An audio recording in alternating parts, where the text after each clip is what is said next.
Сәлем достар! Коронавирус әлемді жаулаған қауіпті індет. Соңғы мәліметтерге сенсек, әлем бойынша 5 миллионнан астам адам осы індеттен көз жұмған.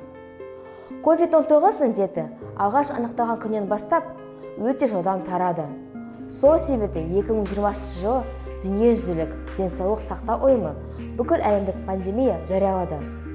Ғалымдар шұғыл түрде коронавирусқа қарсы вакцина тапты. Қазіргі таңда ересектермен қатар оқушыларға да ерікті түрде екпе қою үрдісі жүріп жатыр. Pfizer ақш компаниясы шығарған Comirnaty вакцинасы. Pfizer вакцинасын 12 мен 18 жас арасындағы балаларға салу жоспарланған. Сондай-ақ бұл вакцинаны жүкті немесе бала емізетін әйелдер салдыра алады. Індетке қарсы, яғни коронавирус инфекциясы қарсы егуді қоса алғанда, кез келген профилактикалық егу ата-аналардың вакцинацияға берген ақпараттандырылған келісімімен ғана жүргізіледі. Біздің мектепте осы Pfizer вакцинасын 12 оқушы алды. Оларға пайдасы болмаса, ешқандай кері әсері болған жоқ. Екпе алу арқылы вирустан қорғануға болады. Себебі қауіпті індет оқушылар арасында жиі тарап жатыр. Біздің мектебімізде батылдық танытып, алғаш болып екпе алған оқушылар бар. Мен Төлеугүлім, 10-шы А сынып оқушысы. Мен жуырда Pfizer вакцинасын алдым. Қазіргі жағдайда осы қиын індеттен сақтану үшін вакцина алу қажет деп білемін.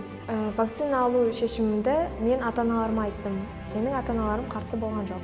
Бұл вакцинаны алған себебім ең біріншіден менің өзімнің денсаулығым. Және де вакцина алған оқушылар, адамдар, олар мектепке келіп офлайн оқи алады. Вакцина алғаннан кейін менің сәл ғана қолым ауырды.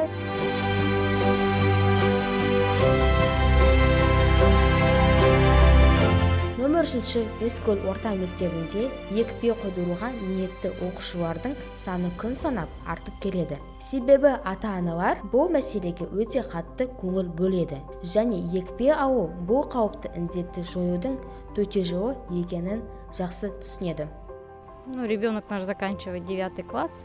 Я приходила на собрание, здесь было школьное собрание. Вначале я была против, И прошло собрание напрямую, мы были подключены районо, был у нас здесь директор нашей больницы, заведующий. И мы, в общем, общались, послушала их и решила к этому. И он тоже был не против, потому что он сам идет в медицину, и он это поддерживает. Я ему сказала, если ты хочешь, то ставь. Он сказал, да, я пойду. И на следующий день, после собрания, он поставил вакцину. Получил первый компонент. Перенес его очень легко. Немного поболела рука, мышцы рук. И все прошло. Теперь 10 февраля у него будет вторая вакцинация. Думаем, что тоже все пройдет хорошо. Қысқы-күзгі кезеңде әрдайым иммунитеттің төмендеуі байқалады. Коронавируске келетін болсақ, иммунитеттің төмен болуына байланысты әрине оны жұқтыру ықтималдығы жоғары. Бірақ біз әлеуметтік қашықтықты сақтандыруымыз керек. Маска кию, антисептикті қолдану және де вакцина алу туралы ұмытпауымыз керек. Ол адамды инфекциядан қорғайды. Жаһанды жайлаған індетпен күрестің ең тиімді де дұрыс жолы оған қарсы жаппай екпе салдыру. Ұжымдық иммунитетті қалыптастыру. Бұл әлем мойындаған шешім. Оны мемлекет басшысы Қасым-Жомарт Тоқаев та шегелеп айтып келеді. Қауіпті індетті толық жойсақ қана, біз бұрынғы қауіпті өмірімізге ораламыз. Осыны ұмытпаңыздар.